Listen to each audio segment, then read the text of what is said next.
لا تأخذه سنة ولا نوم له ما في السماوات وما في الأرض من ذا الذي يشفع عنده إلا بإذنه يعلم ما بين أيديهم وما خلفهم ولا يحيطون بشيء من علمه إلا بما شاء وسع كرسيه السماوات والأرض ولا يؤوده حفظهما وهو العلي العظيم بسم الله الرحمن الرحيم قل هو الله أحد الله الصمد لم يلد ولم يولد ولم يكن له كفوا أحد بسم الله الرحمن الرحيم قل هو الله أحد الله الصمد لم يلد ولم يولد ولم يكن له كفوا أحد بسم الله الرحمن الرحيم قل هو الله أحد الله الصمد لم يلد ولم يولد ولم يكن له كفوا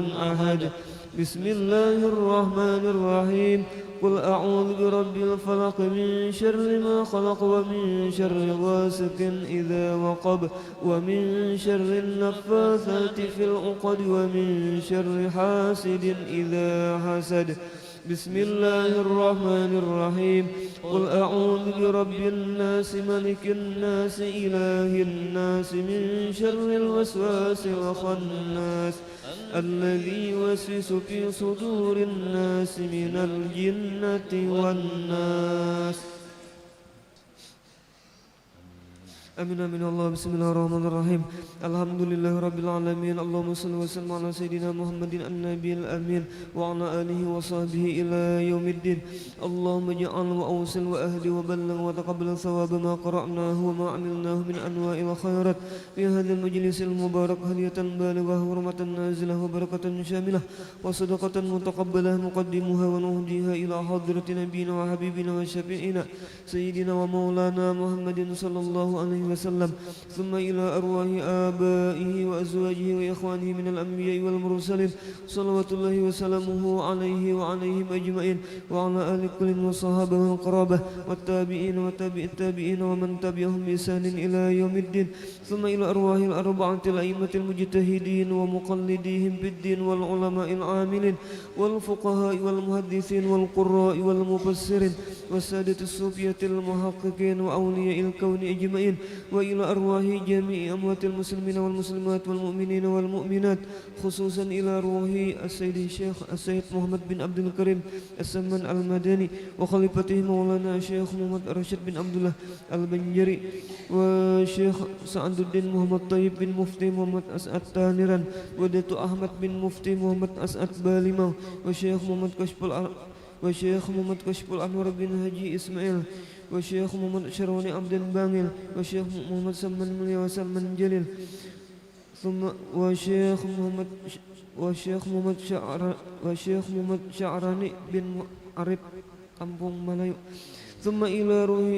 ثم إلى روح مشايخنا ومعلمينا وأساتذنا في المعهد دار السلام مرتبورة ثم إلى روح شيخنا ومربي أرواحنا ومرشدنا العالم العلامة العارف بالله الشيخ محمد زين بن عبد الغني سقمبل البنجري وهجة جويرية بنت هجي سليمان وتوان guru Haji Atailah bin Tuan guru Haji Abdul Qadir وتوان guru Haji Muhammad Arifin bin Tuan guru Haji Atailah وتوان guru Haji Ahmad Mawardi bin Tuan guru Haji Muhammad Arifin والحبيب Zainuddin bin Al-Habib Abu Bakar As-Sagaf Muasa وهجي إبراهيم bin Haji Anan وguru Haji Muhammad Saman bin Kumala وguru Fuad Fakhrudin bin Asmah وguru Muhammad Hilmani bin guru Haji Muhammad Ramli وهجي Harbainah binti Haji Ibrahim وهجي Suhaimi bin Haji Ibrahim Galuh Samsiah binti Hassan Hamid Hamdi Yusuf bin Basih Mahmud Hayati binti Hamdi Yusuf Reza Fakhruni bin Haji Syarqiyah ثم إلى روح صاحب المولد الإمام الحبيب علي بن محمد بن حسين الحبشي وإلى روح شيخنا ومرشدنا العالم الفاضل المكرم الشيخ محمد رضوان بن توان guru Haji Hasan Basri وأصولهم وفروعهم ثم إلى أرواح من أنفقوا أموالهم وجاهدوا بأموالهم وأنفسهم في هذا المعهد منهاج العابدين ووالدنا ووالدهم وأمواتنا وأمواتهم ثم إلى أرواح من ضاجعهم وقاربهم من أموات المسلمين والمسلمات كافة عامة من لهم زائر ولا زائر لهم وارحم الجميع برحمتك يا حنان يا منان يا أرحم الراحمين اللهم اغفر لهم وارحمهم وعافهم واعف عنهم اللهم اجعل قبورهم روضة من رياض الجنان ولا تجعل قبورهم حفرة من حفر النيران اللهم إن كانوا محسنين فزد بإحسانهم وإن كانوا مسيئين فتجاوز عنهم برحمتك يا أرحم الراحمين ربنا اغفر لنا ولإخواننا الذين سبقونا بالإيمان ولا تجعل في قلوبنا غلا للذين آمنوا ربنا إنك رؤوف رحيم وصلى الله على سيدنا محمد وعلى آله وصحبه وسلم والحمد لله رب العالمين وعلى من وبه مشايخنا وإلى حضرة النبي الفاتحة.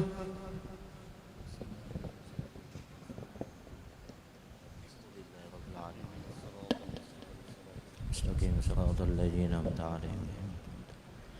بسم الله الرحمن الرحيم الحمد لله رب العالمين اللهم صل على سيدنا محمد طب القلوب دوائها وعافية الأبدان وشفائها ونور الأبصار وضيائها وقوت الأرواح وغذائها وعلى آله وصحبه وسلم يا أرحم الراحمين يا أرحم الراحمين يا أرحم الراحمين اللهم إنا نسألك من خير ما سألك منه عبدك ونبيك سيدنا محمد صلى الله عليه وآله وسلم ونستعيذك مما استعاذك منه عبدك ونبيك سيدنا محمد صلى الله عليه وآله وسلم وأنت المستعان وعليك البلاغ ولا حول ولا قوة إلا بالله ربنا لا تزغ قلوبنا بعد إذ هديتنا وهب لنا من لدنك رحمة إنك أنت الوهاب ربنا آتنا في الدنيا حسنة وفي الآخرة حسنة وقنا عذاب النار صلى الله على سيدنا محمد وعلى آله وصحبه وسلم